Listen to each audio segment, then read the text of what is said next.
Think about the last time you gave a friend, like absolutely bulletproof relationship advice. Oh, yeah, we've all been there. Right. You sat there, maybe over coffee, Right. and you clearly laid out exactly why they needed to, set a boundary or break up with that person. Or stop sending that terrible late-night text. Exactly. You saw the situation with total clarity. I mean, the logic was undeniable.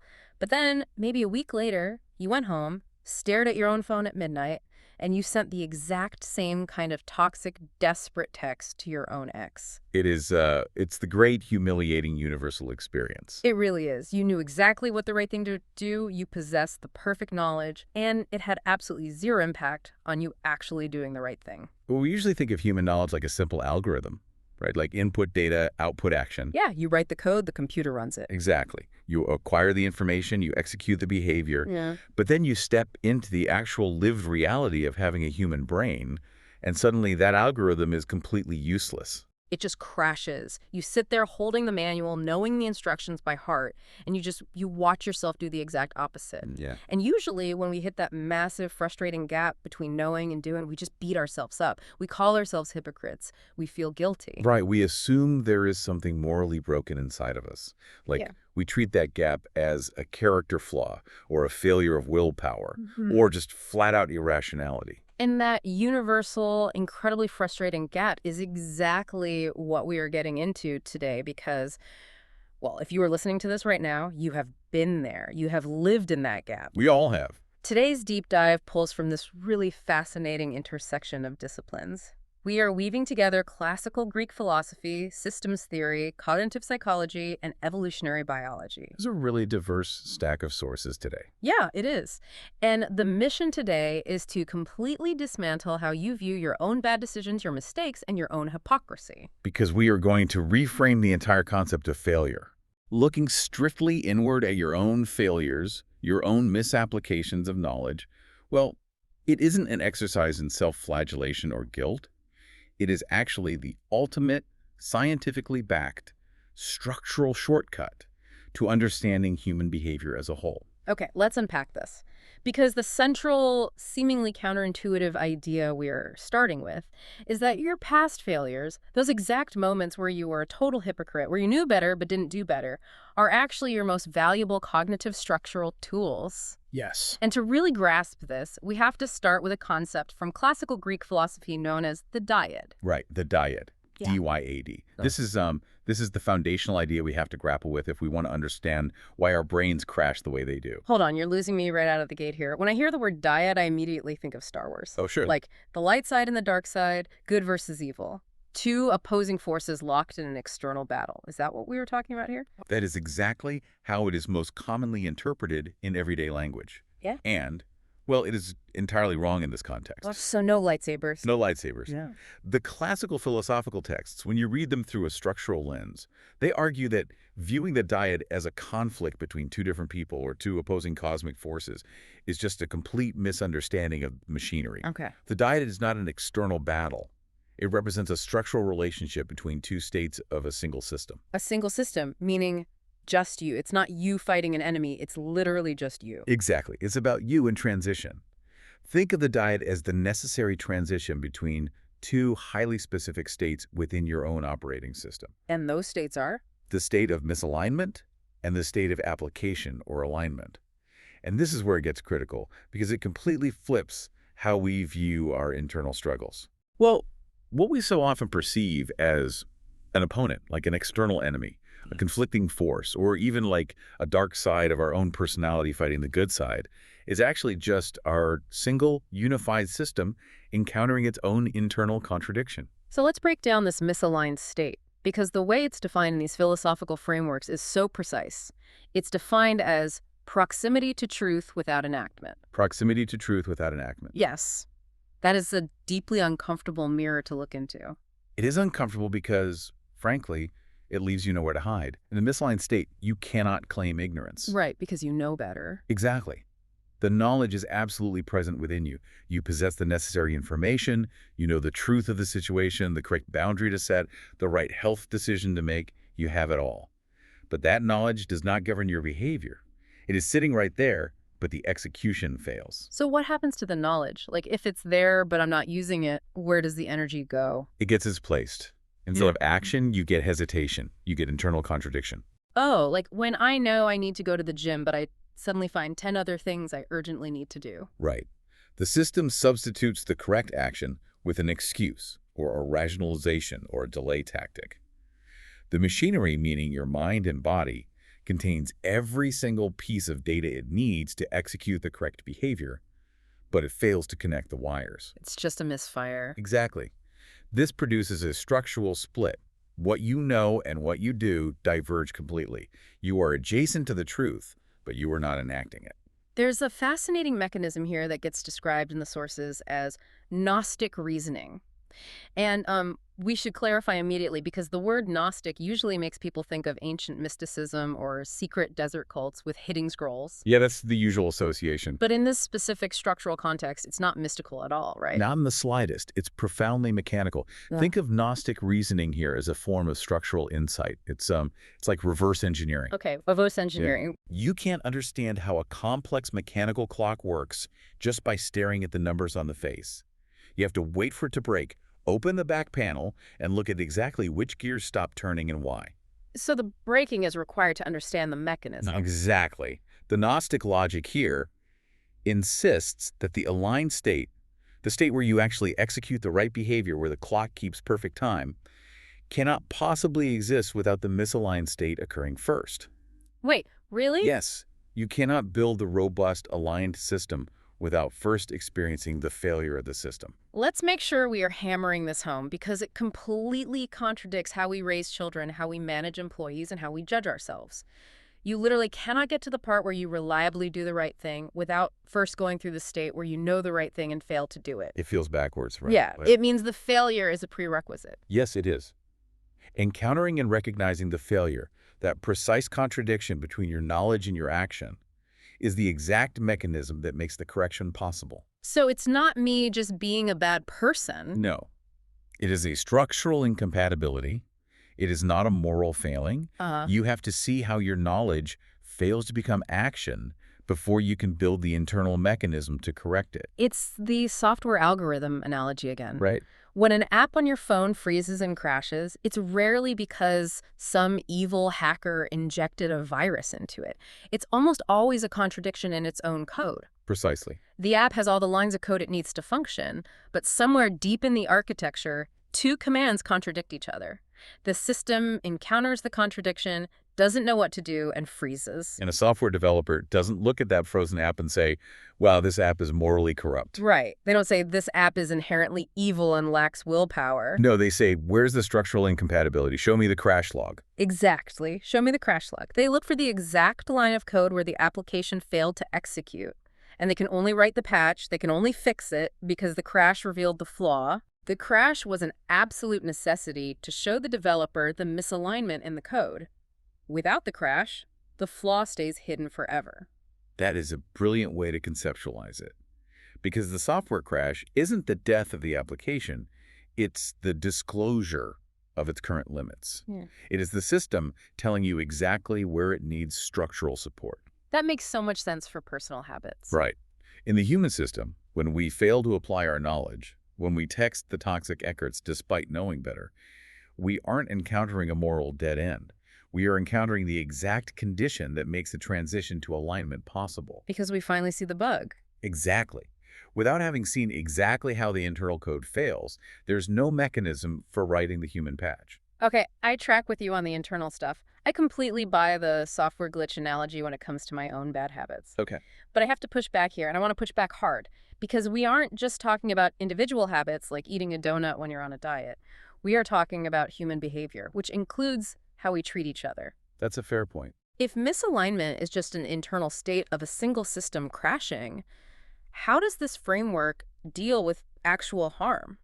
How does it apply to someone betraying you? Right. Because if a partner cheats on me or a business partner steals from me, telling me, oh, it's just their system encountering an internal contradiction, feels like a massive cop-out. I can see why it feels that way. It feels like we are stripping away their accountability and just blaming it on a glitch. Yeah. That feels very external. That is two opposing people and one of them is the bad guy. I completely understand that pushback. It is, the most natural human response to being hurt. It absolutely feels like an external attack. It feels like an opponent. Yeah, because they hurt me. Right. And to be crystal clear, this structural framework does not erase moral accountability. It does not mean the person who betrayed you shouldn't face the consequences. So they still get fired. They absolutely still lose the relationship or go to jail if they broke the law. But it asks us to separate the societal consequence of the action from the structural reality of why the action occurred. Yeah. Walk me through that distinction. Well, when you are betrayed, your immediate instinct is to view it as a collision between two systems, you and them. The betrayer is an external force enacting malice upon you. Yes, that's exactly how it feels. But a structural reading shifts the lens. It suggests that what appears as a conflict between two agents, the betrayal, is actually just the explosive exposure of misalignment within one system, the betrayer. So I am just the collateral damage of their software crash. In a structural sense, yes. The individual who commits the betrayal possessed proximity to truth. They knew the rules of the relationship. They knew the boundary. They didn't do it. Right, they lacked enactment. Their system encountered a contradiction, perhaps, between their desire for validation and their commitment to you, and their system could not execute the correct code. Wow. The betrayal isn't merely an event that happens to you. It is the exact moment.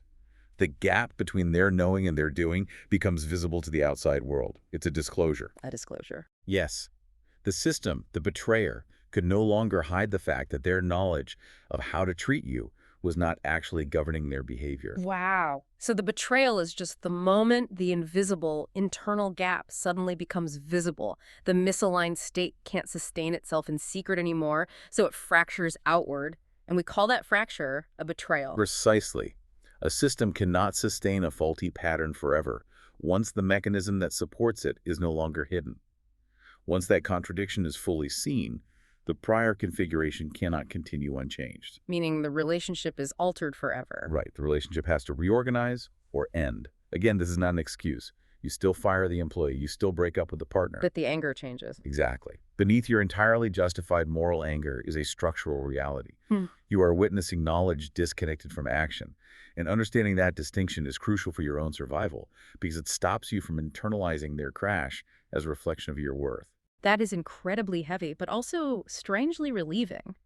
I mean, it takes the center of gravity away from why wasn't I good enough to stop them from betraying me and moves it to their internal code lacked the structural integrity to execute what they knew was right. Exactly. You stop fighting an opponent and start observing a failing system. So if misalignment is just a system failing to execute known code, and a failure or a betrayal is just that glitch becoming visible, we need to understand how we actually fix the glitch. Yes, we do. How do we rewrite the patch for our own brains?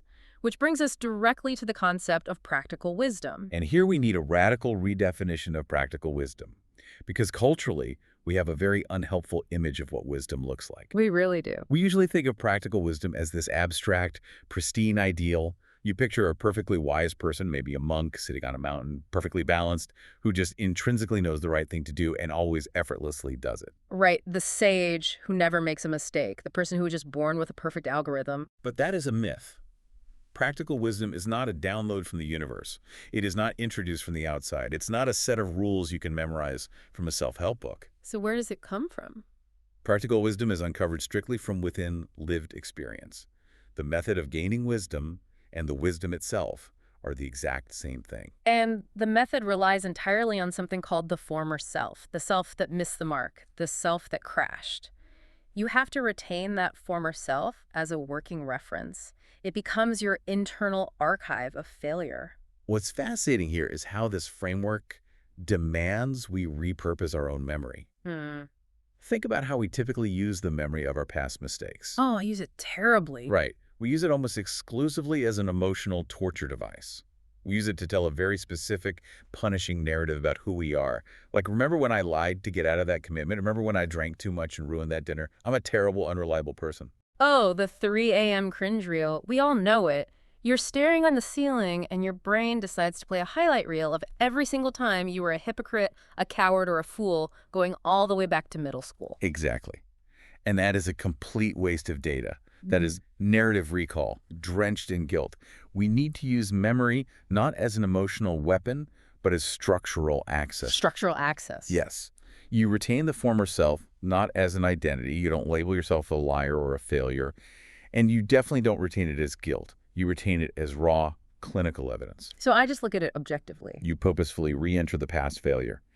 You go back to that exact moment of hesitation. You look at the specific slippery little excuse you made in your head. You examine the exact way you bypass what you knew was true. Why? You do this so you can observe the precise mechanism of your own non-application. So you are literally studying your own software crash from the inside. You're opening up the terminal and reading the crash log. Yes. And the beauty of this is that the data is perfect because the crash has already been executed. You aren't guessing why some hypothetical human might fail. Yeah. You're looking at the exact telemetry data of how you fail. Because it's my hardware. It is perfectly mapped to your specific hardware. Yeah. That makes the data incredibly precise. It completely eliminates speculation. So let me make sure I'm getting the actual mechanics of this.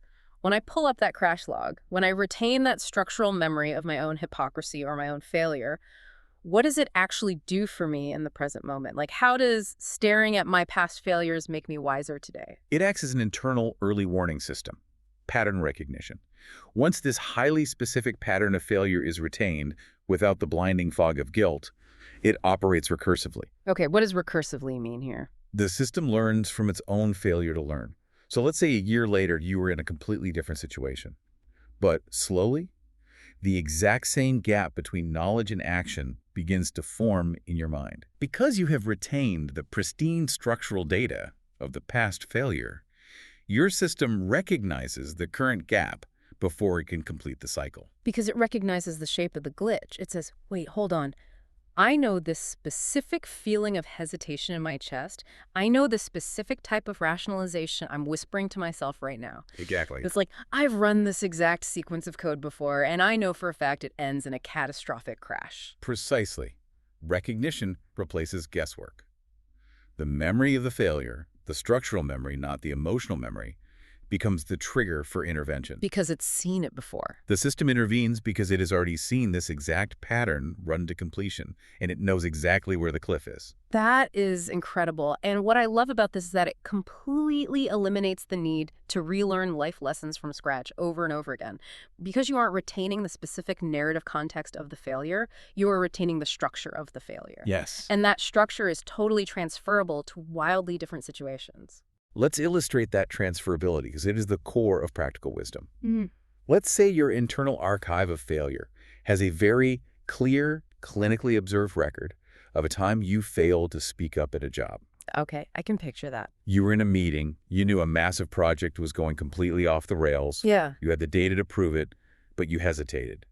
You justified your silence by telling yourself, it's not my department, I don't want to step on toes, my boss will handle it. Yeah. And because of your silence, the project failed and it was a disaster. A classic misaligned state. Proximity to truth without enactment. I had the knowledge, but I let fear and rationalization displace the action. Right. And you retain that. You study the exact rationalization, it's not my place. Now, fast forward 5 years. You are in a completely different context. You aren't at work. You are in a romantic relationship. Okay. Your partner does something that crosses a major boundary for you. You know it's unacceptable. You know the truth of the situation. But you start to hesitate. You don't want to start a fight. You start to justify your silence by telling yourself, it's not a big deal, I shouldn't be so sensitive, they're just stressed. Oh, wow, I see it. If you have retained the structural memory of your workplace failure, your system doesn't look at this and say, this is a completely new relationship problem, I don't know what to do. It sees the pattern. It looks at your internal state and sees the exact same structural gap between knowledge and action. It sees the exact same mechanism of rationalization. It strips away the fact that one scenario involved a boss and a spreadsheet, and the other involves a partner in a living room. It strips away the content and just sees the mechanism of non-application. It sees the same software bug trying to execute. Exactly. It filters out the surface level details and recognizes the invariant structure. Ah, I am currently displacing my knowledge with an excuse to avoid conflict. That's powerful. And because it recognizes the structure, because it remembers the crash log from the workplace disaster, it intervenes. It forces you to speak up in the relationship before the relationship crashes the way the job project did. So, what does this all mean for how we handle our past? Usually, we want to bury the times we acted hypocritically. We want to pretend the times we failed to apply what we knew never happened. Are we supposed to be actively dwelling on our worst moments? Not dwelling, observing. You must hold on to them, but with a crucial distinction. We retain them not as guilt, but as evidence. Guilt versus evidence. Guilt is an emotional narrative that says, I am a bad person. Evidence is a structural diagram that says, this is exactly how the system failed. Guilt keeps you stuck in the past, paralyzed. Evidence is a tool you carry into the future. I love that. The precise, dispassionate documentation of your own hesitation and your own justification is the raw material that makes your future application of knowledge possible. Guilt versus evidence. That is such a massive paradigm shift. Guilt keeps you stuck in the narrative. Evidence lets you debug the system. Exactly. But this brings up a huge, glaring question for me. If having this perfect, internal, highly accessible data set of our own failures is so incredibly effective for learning, if studying our own crash logs is the literal key to practical wisdom, why is our first instinct almost always to look at other people's failures instead of our own? Oh, we do it constantly. We do. When something goes wrong at work or in our friend group, we immediately point the finger outward. We gossip, we analyze their mistakes. Why do we do that? And that instinct is exactly what we need to address next. The trap of externalization versus the power of internalization. Let's dive deep into that. Externalization is when we try to understand behavior or figure out why things went wrong by analyzing other people. We blame them, we dissect their motives, we try to figure out what's broken inside of them. Internalization is when we analyze our own misapplication. Why is externalization such a dangerous trap? Because externalization relies on fundamentally incomplete data. It is an engineering nightmare. Why is it a nightmare? When you look at someone else who is failing to do the right thing, what do you actually have access to? What can you actually measure? You can only see their visible actions. You can only hear their spoken words. That's it. Yeah, that's true. And from those two very thin, superficial data points, you try to reverse engineer and infer their entirely hidden, complex internal motives. But I can't see the most important part. I can't see the internal gap between what they know and what they are doing. Exactly. That gap is completely invisible to you. You have absolutely no idea what truth they are in proximity to. You don't know what trauma they are filtering it through. You have no idea what massive internal contradictions they are wrestling with in the dark. I'm just guessing. Because you are missing the most critical telemetry data of their system, you are forced to rely on inference, on projection, and on wild narrative guesswork. Here's where it gets really interesting. Try to think about this like a complex piece of machinery, like a car engine. Okay, a car engine? Trying to understand human behavior by looking only at other people is like trying to diagnose a deeply complex transmission problem by just standing on the sidewalk and listening to a car drive by at 40 miles an hour. Right. You hear a rattle, you see a puff of exhaust, and you confidently say, oh, I bet it's the catalytic converter. I bet the driver just doesn't care about their car. You are entirely guessing based on external noise. Yes. Meanwhile, you have the exact same make and model of broken engines sitting wide open in pieces under bright lights on a workbench in your own garage, your own internal archive of failure. Why on earth would you try to solve the mystery by guessing about the car on the street when you have complete, unfettered access to study the engine in your garage? That is the perfect way to frame it. When you externalize, you are trying to solve a systemic problem using a system, the other person's mind, that you are locked out of. You don't have the password. That sounds exhausting. This introduces massive complexity and exhausts your cognitive load. Every time you try to guess what your partner or your boss is thinking, you have to build a new assumption out of thin air. Then you have to defend that assumption against new, conflicting evidence. And it never ends. And this is exactly where our biology works against us. The psychological biases that scientists study aren't just character flaws where we are trying to be mean. They are the brain's frantic structural responses to having incomplete information. We have to talk about these biases because they govern so much of our daily frustration. The big ones are the fundamental attribution error, the self-serving bias, and confirmation bias. Let's unpack exactly why our brains do this structurally. Let's start with a fundamental attribution error. This is the deeply ingrained human tendency to attribute someone else's failures or bad behavior to their essential, unchangeable character, while attributing your own exact same failures to your temporary situation. The classic, universally understood example, traffic. Yes, traffic. If someone suddenly cuts you off on the highway, what is your immediate thought? That person is a maniac. They are a terrible, selfish human being who doesn't care about anyone else. You attack their character. Naturally. But a week later, if you suddenly cut someone off in traffic, what do you say? Oh my gosh, I'm so sorry. I was running late for a critical doctor's appointment. There was a massive blind spot and the sun was in my eyes. Exactly. You contextualize yourself, but you essentialize the stranger. But the vital question is, why do we do that? Why do we? The structural reading says we do this simply because we lack data, and the brain hates uncertainty. The brain wants to save calories. When the other person cuts you off, you do not have access to their situational pressure. Right, I don't know their life. You don't know they just got fired. You don't know they have a screaming toddler in the back seat. Because that data is invisible to you, your brain refuses to expend the massive calorie load required to imagine 1,000 possible sympathetic scenarios. It just takes a shortcut. Instead, it fills the data gap with the simplest, most calorie-efficient narrative available. They are bad. It closes the file.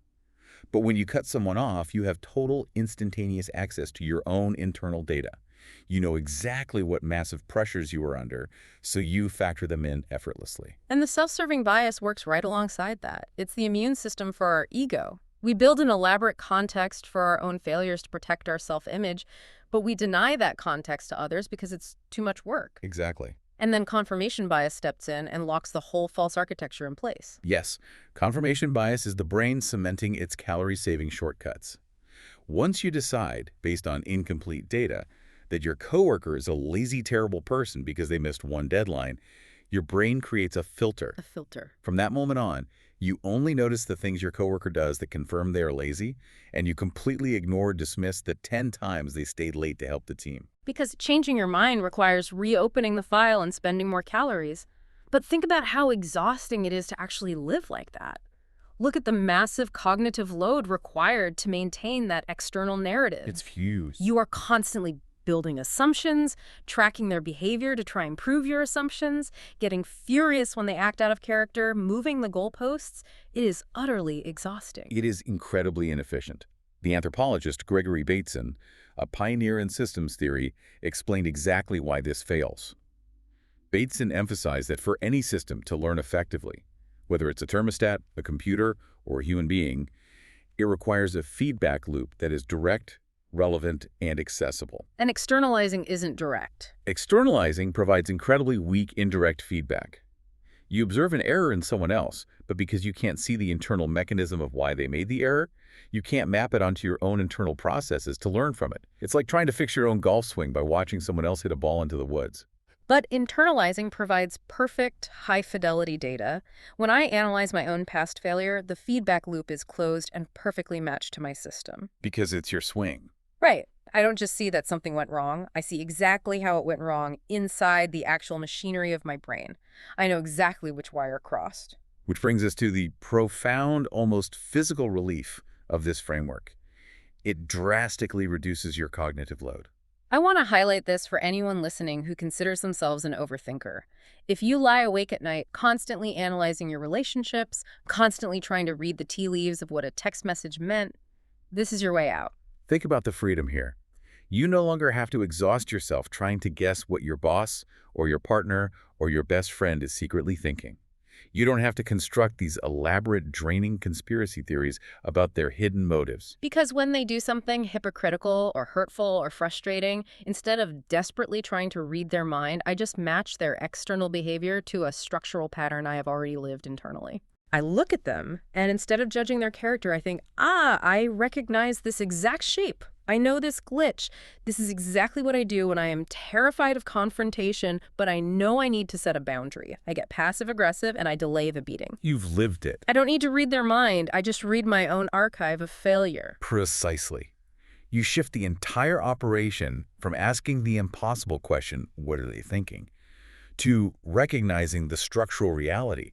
This is how that specific pattern behaves under pressure. Wow. It increases your precision because you are relying on verified structural data from your own life rather than wild speculation about theirs.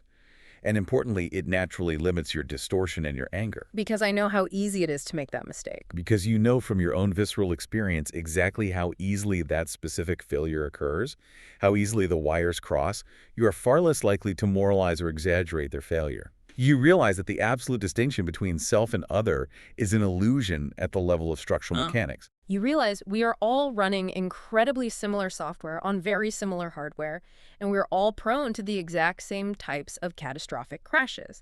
It builds this incredible, profound empathy. But it's an empathy based on cold, hard, structural reality, not just warm, fuzzy feelings or pity. It is structural empathy. Yeah. And because it is based on mechanics rather than emotion, it is much more stable and reliable. Okay, but this brings up a massive logistical question, a hardware question, really. Building this internal database of failure, this highly detailed, deeply internalized archive of all the countless ways my system can crash, that sounds like it takes a massive amount of time. It does. You have to live through a lot of misalignments, a lot of heartbreak, a lot of professional screw-ups to build a database robust enough to actually be useful. Does our biology actually support this slow, painful, internalized learning process, or are we just hoping we remember things? That is the exact question the final section of our sources addresses. It moves from philosophy and systems theory directly into modern neuroscience and evolutionary biology. And the answer is a resounding yes. Our physical biology is specifically evolutionarily designed for this exact slow accumulation of failure. Okay, let's look under the hood.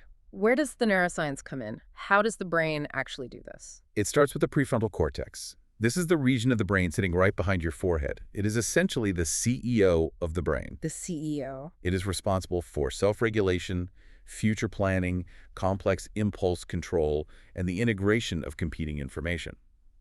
If you want to enact practical wisdom, the prefrontal cortex is the hardware required to do it. And as we know from decades of developmental neuroscience, the prefrontal cortex does not fully mature until early adulthood, often well into our mid-20s. Wait, let's really clarify what mature means physically. It's not just a switch that flips on your 25th birthday. No, it's a physical process called myelination, among other things. Your neurons are like electrical wires. Myelin is a fatty substance that wraps around these wires, insulating them. Like the rubber on a power cord. Exactly. In a young brain, the wires connecting the impulse centers to the reasoning centers aren't fully insulated yet.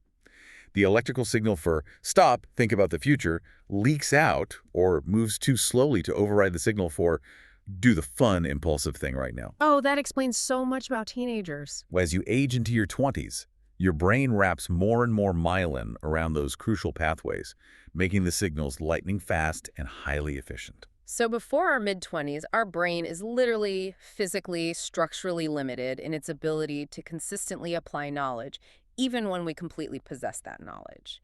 We have the data, but the wires aren't insulated enough to execute the command. If we connect this to the bigger picture, well, this biological timeline proves something revolutionary about youth. It proves that the misaligned state in young people isn't just common, it is a biological and developmental necessity. Wait, a necessity? The massive gap between a teenager knowing they shouldn't do something and doing it anyway isn't a bug in the adolescent system. It is a vital feature. A vital feature. Why on earth is it necessary for human survival to fail to apply knowledge? Why are we biologically wired to be absolute hypocrites in our youth? Because the young brain is structurally designed to act as a massive data-gathering vacuum. It is designed to accumulate instances of non-application. Oh, I see. They are gathering the raw telemetry data. They are building the foundation of the archives of failure. Before the prefrontal cortex can effectively integrate data to make wise choices, it first has to collect an immense volume of data to integrate. It needs raw material. You have to experience a wide, terrifying variety of misalignments, acting impulsively, substituting weak excuses for action, hesitating when you know the truth, breaking hearts, getting your heart broken, so that later, when the integrative hardware finally comes fully online and insulated, you have a rich, dense, heavily populated internal model to work with. That is genuinely mind-blowing. The delayed physical maturation of the prefrontal cortex creates a mandated prolonged period where we are essentially forced by our own biology to collect data on our own software crashes. Forced to fail, essentially. We are just walking around in our teens and 20s, recklessly crashing the system, gathering the error logs, and throwing them in a file cabinet for the CEO to read later. Exactly. And then, once the brain fully matures, once the myelin sheaths are fully formed, those raw experiences become accessible, readable, and integrable. They become wisdom. The profound capacity for practical wisdom emerges only from the interaction between a physically matured prefrontal cortex and a heavily stocked archive of retained experience. Yeah. You need both the hardware and the data. But the biology doesn't stop there. The sources go even further back into evolutionary biology, specifically looking at human longevity. They bring up a concept from anthropology called the grandmother hypothesis. Let's dive into this because it perfectly ties the whole theory together. Yes, the grandmother hypothesis is one of the most fascinating concepts in evolutionary biology. Humans are highly unique in the animal kingdom because we live significantly, drastically longer than our reproductive window. In the case of women, fertility declines and ceases entirely decades before the end of a natural lifespan. Now, from a strictly cold Darwinian perspective, where the ultimate goal of an organism is merely to reproduce and pass on genes, this extended post-reproductive lifespan is a massive anomaly. Because they can't pass on genes anymore. Why would evolution select for keeping the organism alive, consuming scarce resources, if it can no longer reproduce? Right. If you're a hunter-gatherer tribe, a 70-year-old takes up food and water but can't have more babies. So why did we evolve to keep them around?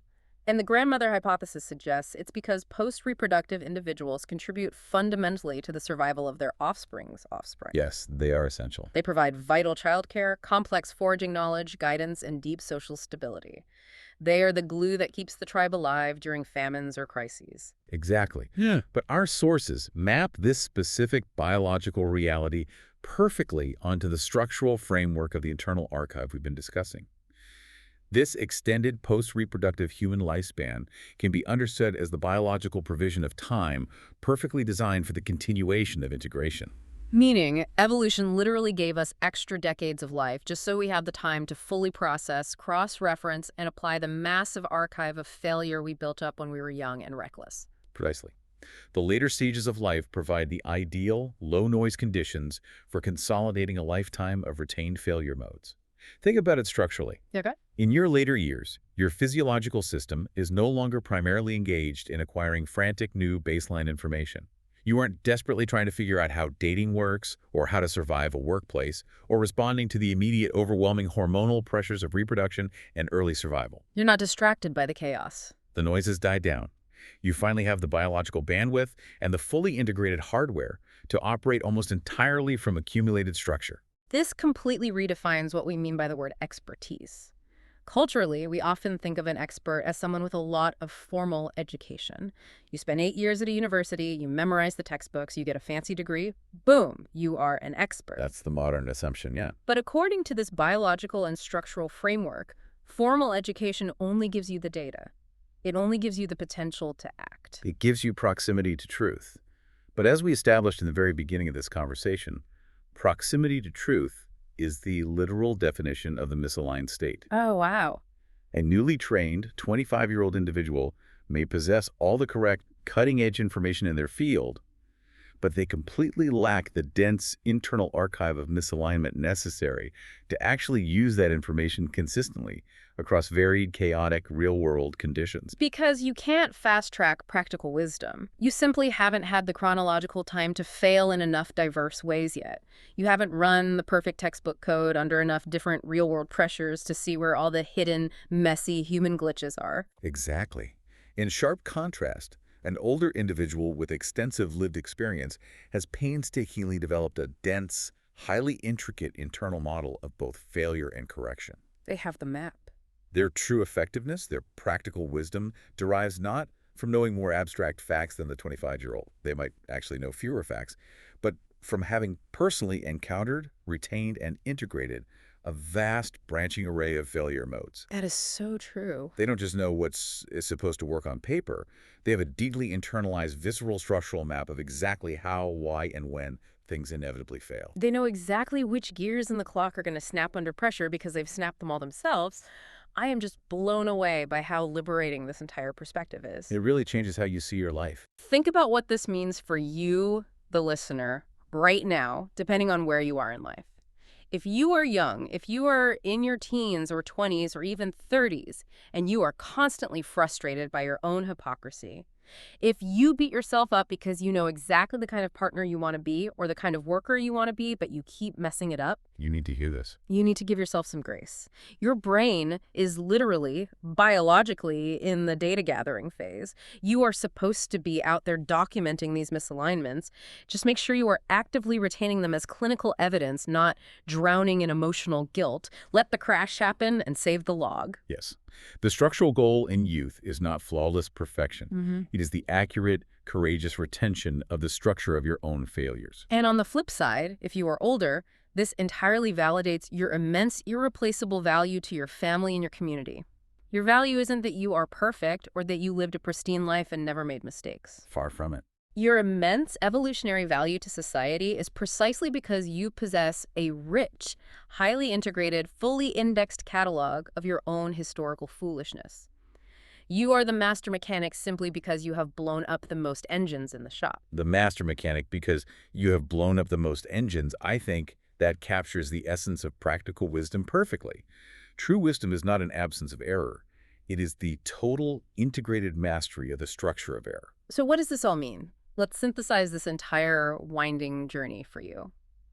We started by looking at that incredibly frustrating gap between knowing the right thing to do and actually doing it. That moment of staring at your phone, knowing better but hitting send anyway. We've all done it. And what we have discovered is that the path to understanding the world, to surviving that gap, isn't about pointing fingers outward. It's not about judging the bad drivers or dissecting your ex's motives or trying to mind read your boss. It's about turning the lens inward with total, unflinching honesty. The diet is not you versus the rest of the world. It is simply your own beautifully complex system transitioning from misalignment to alignment. By accepting that your misalignments, your specific failures, your hesitations, your hypocrisies are just required states in a single system transitioning toward alignment, you essentially unlock a superpower. A structural superpower. You stop drowning in the 3 a.m. cringe reel of guilt. You drastically lower your daily cognitive load because you finally stop trying to read everyone else's mind. You bypass all those exhausting psychological biases that keep you angry at strangers. And you finally methodically make your theoretical knowledge actually usable in the real world. And you achieve all of this by simply refusing to throw away the data from your own past failures. You become an observant archaeologist of your own misapplications. This has been such a profound deep dive. We've covered a massive amount of ground today. And as we wrap up, we want to leave you with one final lingering idea to mull over. Something incredibly practical to take with you as you go about your week the next time you interact with another human being. The next time you find yourself deeply, viscerally frustrated by someone else's seemingly irrational, hurtful, or hypocritical behavior, before you judge their character, I want you to stop and ask yourself a very difficult question. What is the question? Am I frustrated because I truly don't understand what they are doing? Or am I so intensely frustrated precisely because they are perfectly mirroring a failure mode, a structural glitch, that I still haven't had the courage to examine in my own internal archive? Let that one sink in. Because remember how we started this deep dive? We talked about how comforting it is to think of human behavior like a simple linear algorithm. You input the data, you get the result. Nice and clean. You want the world to be clean. You want the broken arm on the x-ray to just be a clean binary line. It's broken or it's not broken. Good guy or bad guy. But the behavioral landscape is incredibly murky. It is full of contradictions and crossed wires. It is murky. But the incredible secret we've unpacked today is that the murky waters aren't a problem to be avoided. Those murky, uncomfortable waters of your own past failures, your own hypocrisy, your own crashed algorithms. That is exactly where the wisdom is hiding. You just have to be willing to dive in and look at the gears. Thanks for joining us, and we'll catch you on the next deep dive.